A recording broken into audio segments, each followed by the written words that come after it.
When the dust settled from Trump's statement, New York politics stood frozen. The unthinkable had just happened. A Republican icon had effectively blessed a Democrat.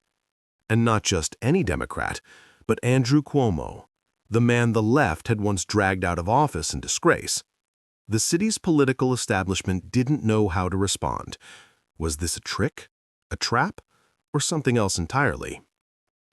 Andrew Cuomo had been silent for months, living in political exile. But in politics, exile is just another word for waiting. When Trump's comment hit the headlines, Cuomo's phone began to ring. Donors, advisors, journalists, everyone wanted to know, was he coming back?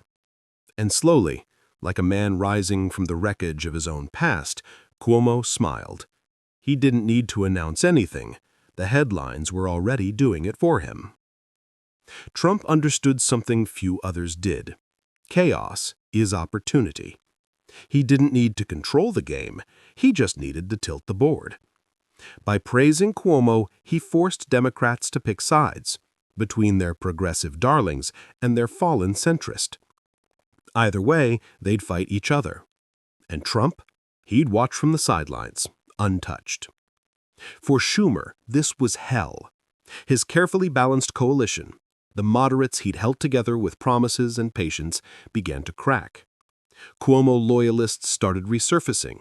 Progressive organizers doubled down. And donors? They froze. No one wants to fund a civil war. Inside the Democratic Party, a quiet mutiny began. Schumer's aides started noticing the shift. Governors stopped returning calls. Mayors refused to appear at fundraisers. In Washington, the whispers grew. Schumer's losing control. Every senator has limits, but for Schumer, it wasn't just about losing power. It was about losing legacy. After decades of dominance, he could see it slipping away, not to Republicans, but to his own party's extremes. Outside, the media framed it as a healthy debate within the party. But inside, those debates sounded like war rooms, filled with shouting, threats, and ultimatums. The far left accused Schumer of betrayal. The moderates accused him of cowardice. And in the center sat Schumer himself, the man trying to be both leader and hostage at once. Meanwhile, Zoran Mamdani's camp doubled down. They painted Cuomo as the ghost of corruption, and Schumer as his enabler. Every rally grew louder, angrier. "Schumer represents the old," Mamdani declared in one speech. "We represent the future." It was a line straight out of a revolution, not a mayoral campaign. And it worked. Crowds cheered. Hashtags trended. Donations surged again, at least on the surface. Mainstream outlets began romanticizing the rebellion, a new generation rising to claim power. But beneath the idealism, the same old machinery kept grinding. Money flowed in strange directions. The same nonprofits kept appearing in financial disclosures. The illusion of grassroots had returned, this time stronger, smarter, and harder to trace. And yet, on the streets of New York, ordinary people were tired. The slogans, the protests, the endless noise, it all started to blur. They wanted jobs, safety, rent relief, not ideological sermons. In coffee shops and subways, whispers began. They're all the same. And that whisper, quiet, cynical, but spreading, is what politicians fear the most. Because once people stop believing in anyone, no movement survives. While Democrats fought each other, Trump stayed uncharacteristically silent. No tweets, no rants, no rallies. Just silence. And in that silence, people projected their own fears and hopes. To his supporters, it was strategy. To his critics, it was the calm before another storm. Either way, it worked. The narrative belonged to him, even when he wasn't speaking. Cuomo saw the opening and moved fast. He appeared on local TV, not as a candidate, but as a concerned New Yorker. He spoke of chaos, division, and leadership. He didn't say he was running, he didn't need to. The contrast was enough. Mamdani shouted.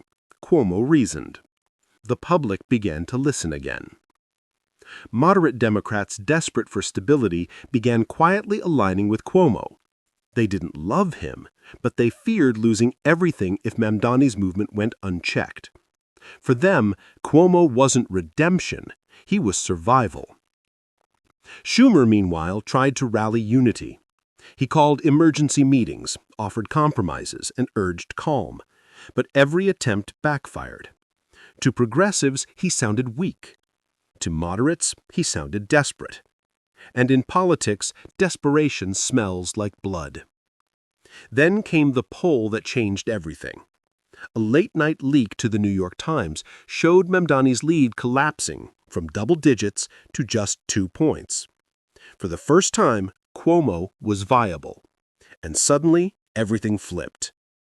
Behind the scenes, analysts suspect the leak came from Trump's camp, or at least someone aligned with him. Because the poll didn't just measure numbers, it reshaped perception. It made Mamdani look vulnerable. It made Cuomo look inevitable. And perception in politics is reality. Cable networks that once praised Mamdani now hedged their bets. They invited Cuomo onto panels. They questioned Mamdani's transparency. And slowly the narrative reversed.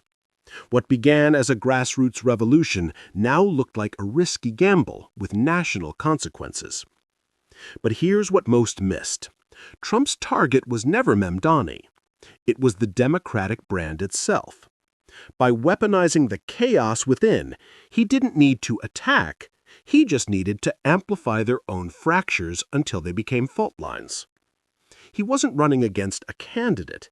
He was running against a collapsing idea. Trump once said politics is about pressure, finding where your opponent is weak and pushing until they break. And in this case, he didn't just find weakness, he found a wound, and he let Democrats reopen it themselves. As November approached, New York became a metaphor for the entire Democratic dilemma.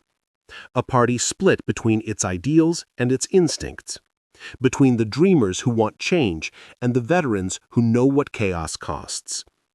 And through it all, Schumer watched his empire fracture piece by piece, held together only by fear and fading loyalty. The polls kept shifting, the alliances kept breaking, and somewhere in the silence, Trump smiled. Not because he had won anything yet, but because he understood something the others didn't. You don't need to destroy your enemy. You just need to let them destroy themselves.